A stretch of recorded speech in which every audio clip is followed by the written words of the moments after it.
hiçbirini yansıtmadım. Konuşmaksa bir hayal oldu. Üzülmem mi, bozulmam mı, kırılmam mı, darılmam mı, of.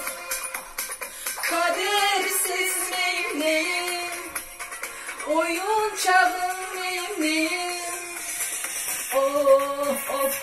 Kömür gibi yanıyorum, of of. Ben derdini biliyorum, of of. Düşlerinde oynuyorsun, gırgır geçip durduruyorsun. Neden böyle yapıyorsun, of of of. Kömür gibi yanıyorum, of of. Ben derdini biliyorum, of of. Düşlerime giriyorsun, bir gün çıkmıyorsun. Neden böyle yapıyorsun, of.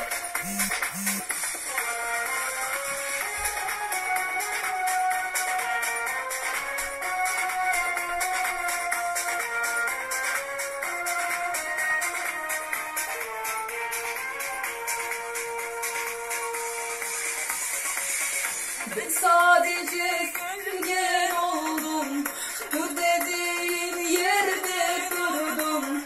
Beş para etmez dünyada, güvendeyim bir sen oldun. Olan yine daha doldu, sana bir gün daha doldu, of.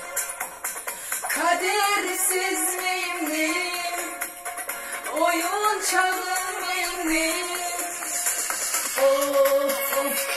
Kömür gibi yanıyorum, of of.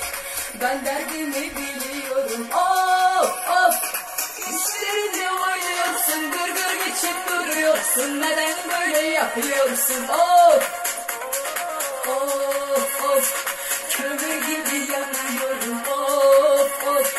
Ben derdimi biliyorum, of of.